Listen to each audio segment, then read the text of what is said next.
When you're on the plane, you hope that you will reach home safely, but over the Pacific Ocean, at 36,000 feet, you suddenly stumble with a loud sound. It was something like a road accident, as if the sky became a road. Passengers were terrified as the plane started to shake violently.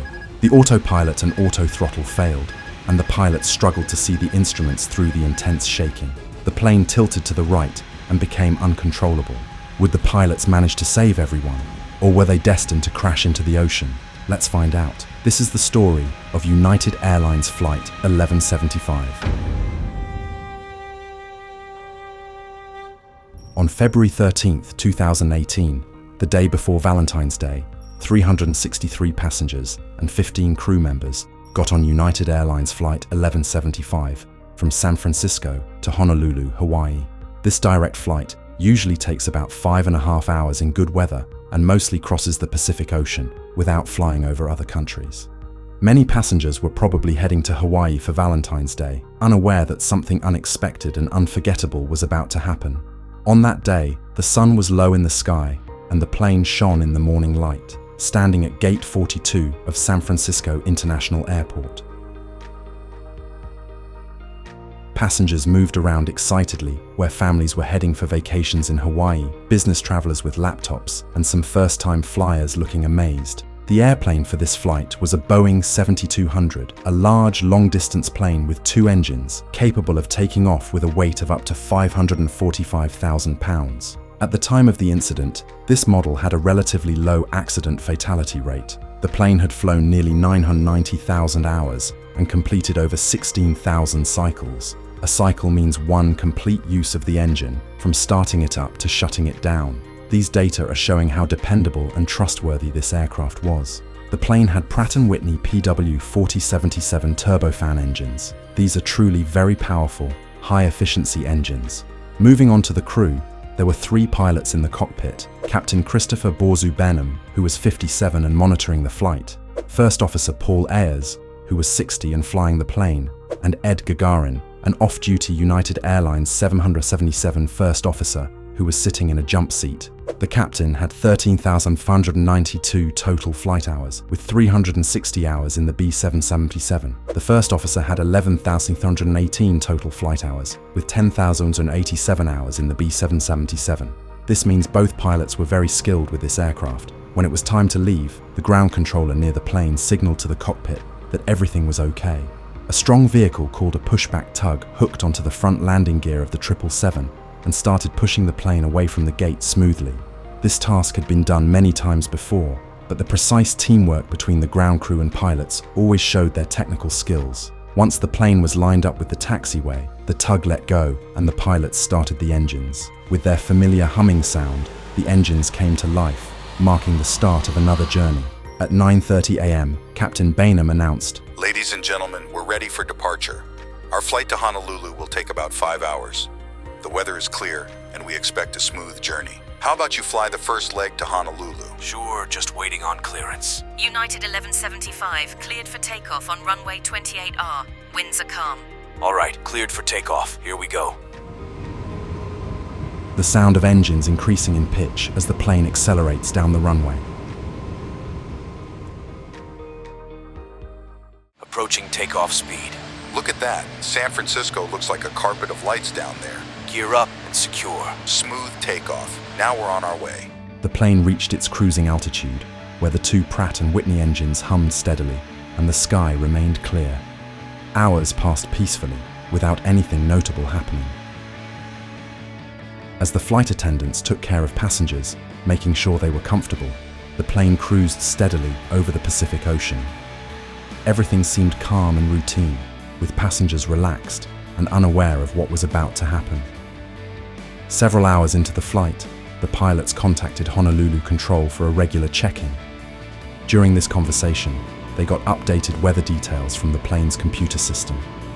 The information showed cloudy skies at 1,000 feet, visibility up to 10 miles, and a temperature around 70 degrees Fahrenheit.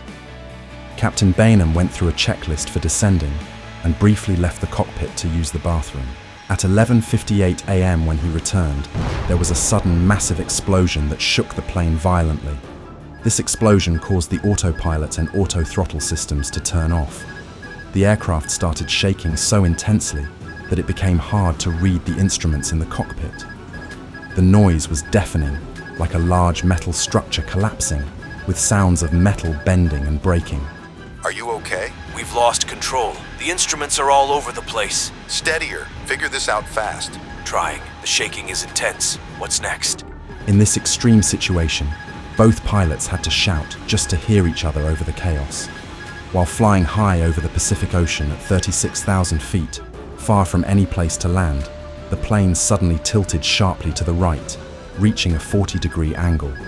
This made it extremely difficult to control. Little did the pilots know, inside the engine, a fan blade had broken completely. Ladies and gentlemen, this is the captain. We have an emergency. Please remain calm, don't panic, and follow the crew's instructions.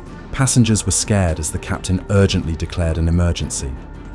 With everyone unsure about what was happening, Captain Bainham turned to First Officer Paul for help. They decided to tilt the nose of the plane downwards, trying to correct its steep angle. Together, they pushed the controls as far as they could and increased the throttle to the maximum to keep up speed. Captain Bainham also used the left rudder and turned on the left engine to stop the rolling. His 40 years of flying experience, including acrobatic flying, became crucial. He instinctively found a critical balance to keep the plane steady and prevent it from descending into the ocean. Despite not knowing exactly what caused the plane to malfunction, Captain Bainham skillfully adjusted the plane's nose, stabilized its altitude, and brought it back to its normal flight path within the first 30 seconds.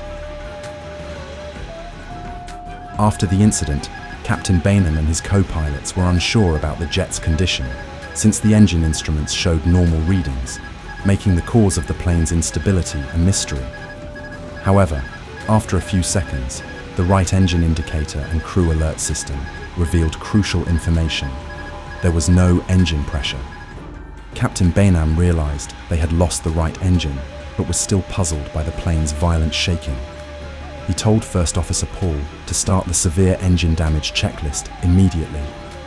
Working together, they went through each step of the checklist. After finishing it, and still flying over the Pacific Ocean with Honolulu 200 miles away, Paul shut down the right engine. The vibration decreased once the right engine was off, but the plane was still difficult to control. They had to work hard to maintain control and manage the descent. Captain Bainham pushed the throttle of the left engine to the maximum to keep a steady descent rate of 200 feet per minute. The crew decided to declare an emergency. Ladies and gentlemen, we are experiencing engine issues. Please stay calm and we are trying our best for a safe landing in Honolulu. The captain told Paul to start the drift down checklist and instructed Ed to get the flight path directly to Honolulu International Airport. With only one working engine, Captain Bainham skillfully flew the plane. As they descended to 33,000 feet, they went through clouds and reduced speed to 241 knots. This descent was tricky, especially with the airflow disrupted over the right wing. Captain Bainham knew that pushing the nose down to go faster could make it hard to land in Honolulu, but pulling the nose up to go slower could risk stalling the plane. He found the best speed between 245 and 255 knots to keep the flight stable. With the left engine giving 90,000 pounds of thrust and the right engine off, he aimed for a single approach landing in Honolulu due to the loss of altitude. Captain Bainham kept control under tough conditions by constantly checking altitude, airspeed, and distance. He asked Paul to re-engage the autopilot and auto throttle, but these controls were not working.